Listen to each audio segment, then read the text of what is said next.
This is a homage beat. To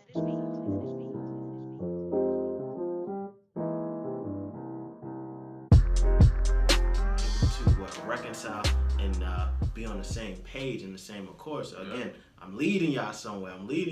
So hopefully y'all can follow me. And like I said, just I don't want to shy away from these issues. I talk about someone who has a home and they got to deal with paying a mortgage. What if you get laid off? Where that physical house that was much viewed as that symbol of peace and comfort, it's like, man, I gotta worry about paying these bills. Yeah. I gotta worry about doing this, that, and the third. I got neighbors who get on my nerves. Yeah. This, that, and the third. And it's like you don't realize, man, that there's so much that comes along with it.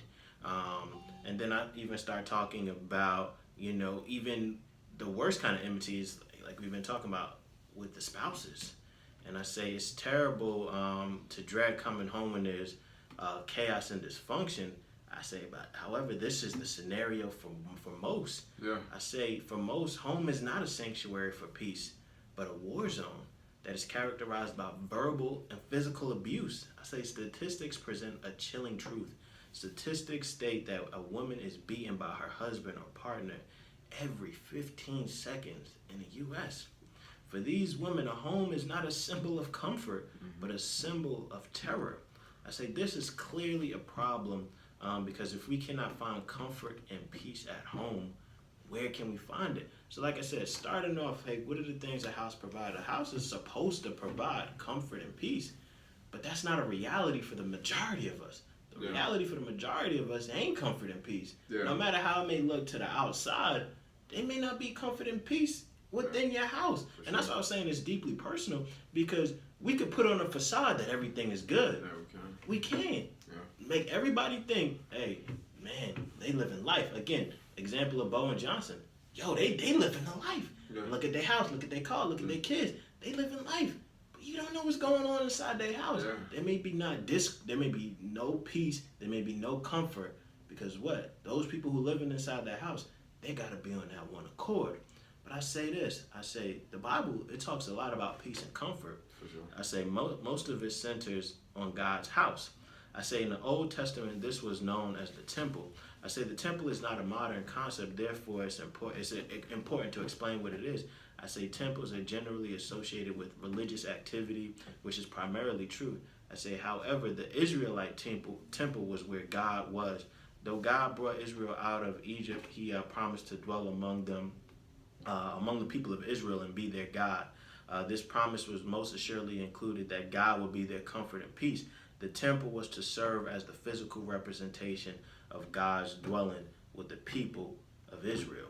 Now, again, I'm always curious because I had the benefit of going, to school and learning about these things, but a majority of my audience may be lay people, and they don't know what the temple is. As you're reading this, did you have any knowledge about what a temple was? Or it's just like, man, this is one of these Old Testament things I don't really care about? Or did you have a little bit of knowledge of it? What was your understanding of the temple? And I had slight knowledge, a little bit of knowledge, just through hearing sermons here and there. Never really dug into it and studied it.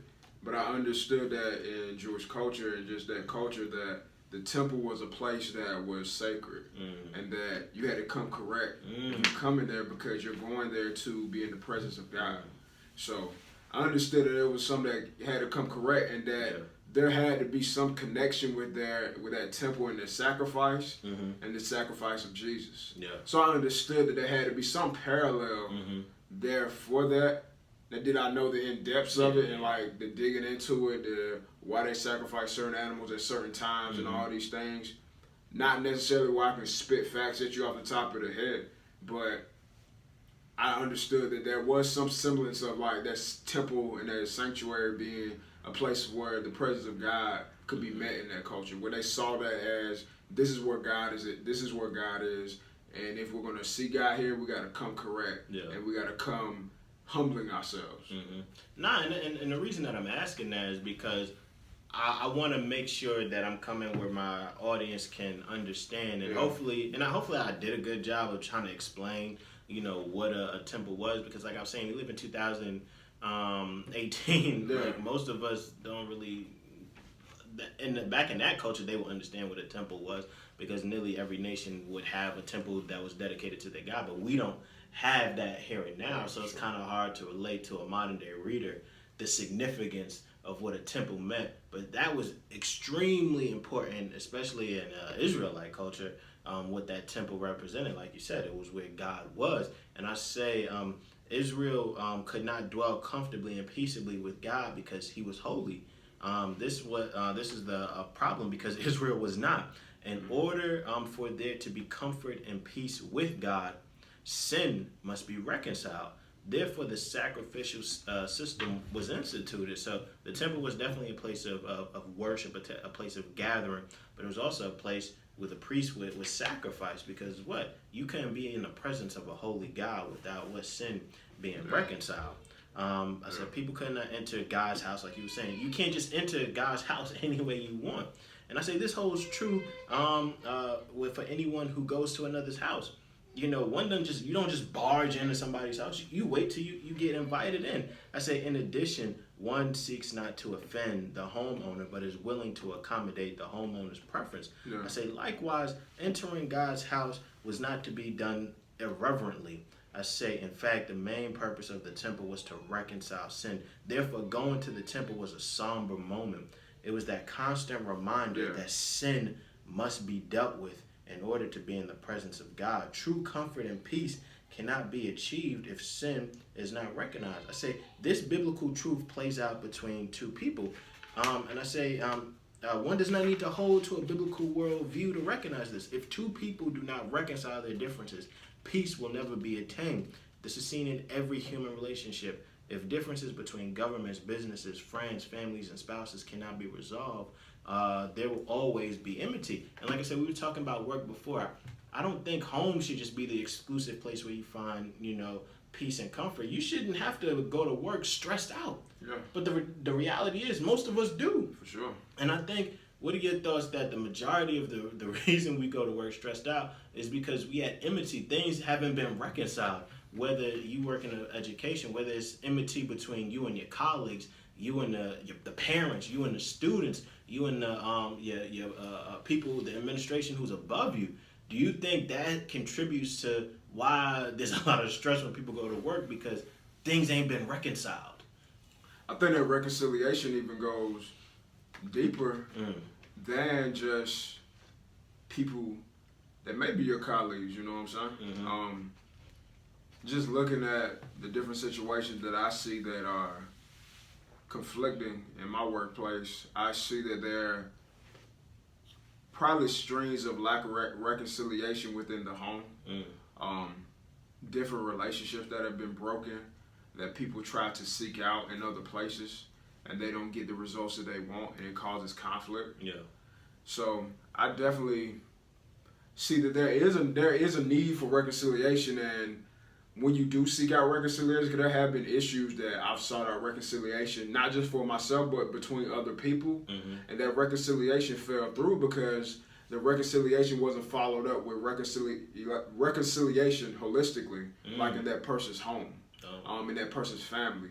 And you can just see the streams of that just flowing through that person's and their interactions with people and the attitudes that these people bring into a workplace.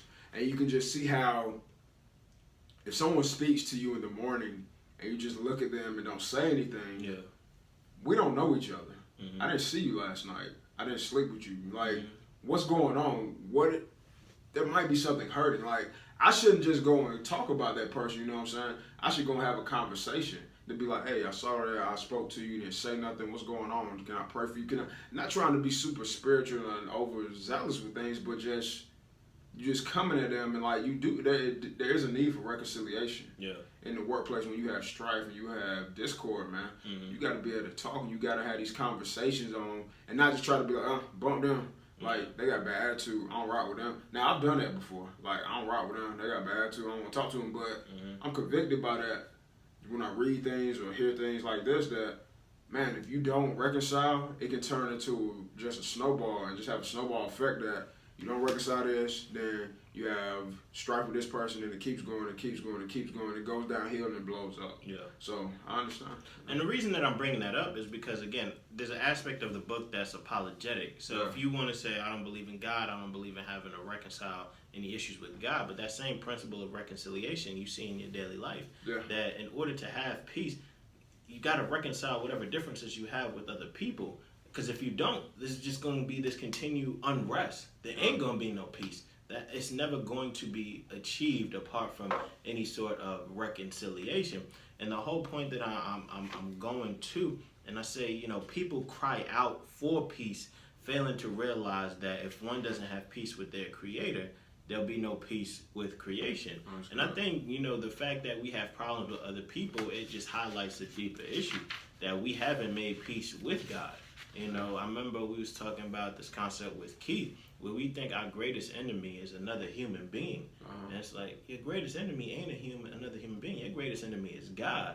It's like, because you don't got peace with God, you're going to get upset at for a person, like, again, and I ain't want to make an issue out of this, but it's just relevant in current events where it's like, we got this huge issue with Kanye, and I'm not saying don't have an issue with him, but it's like we're so angry at him where it's like, again, I was listening to a Joe Budden podcast, and it's like, just F Kanye, this, that, and the third, where it's just like, let's cancel him. That's a new thing. Let's cancel Kanye. And I respect your opinion for someone having it, but it's like, for someone who has been shown so much grace, and again, I don't want to go so left where it's just like grace without any accountability, but it's like, we were talking about, I feel more pity for that man than actual like condemnation for him.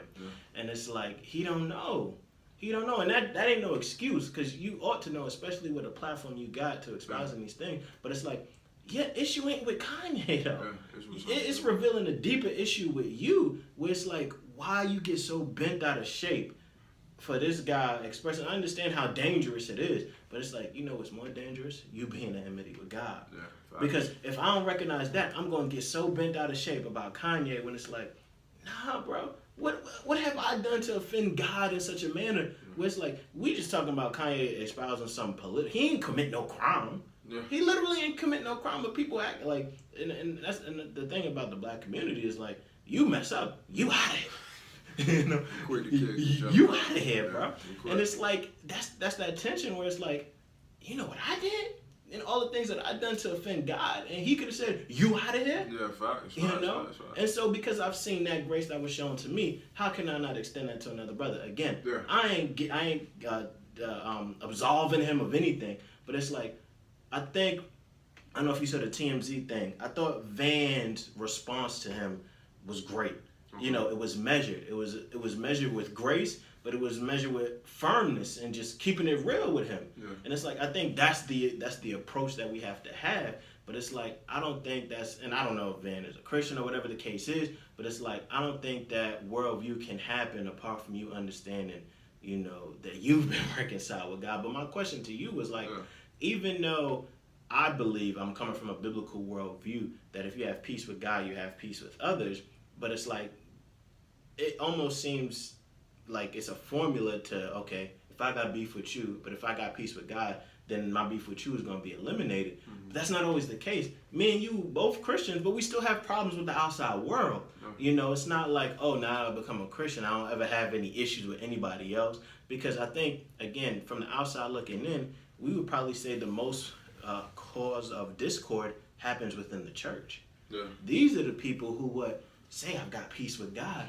But people in the church, I remember being, because like I said, I went to church, but now that I've been saved, I see more of church culture, because it's not just something I do on Sundays, but you would hear the stories that the church splitting over the carpet, you know, just stuff like that, where it's like, really? That's what y'all, and so this is what the outside world sees, and then I've got to come and say, hey,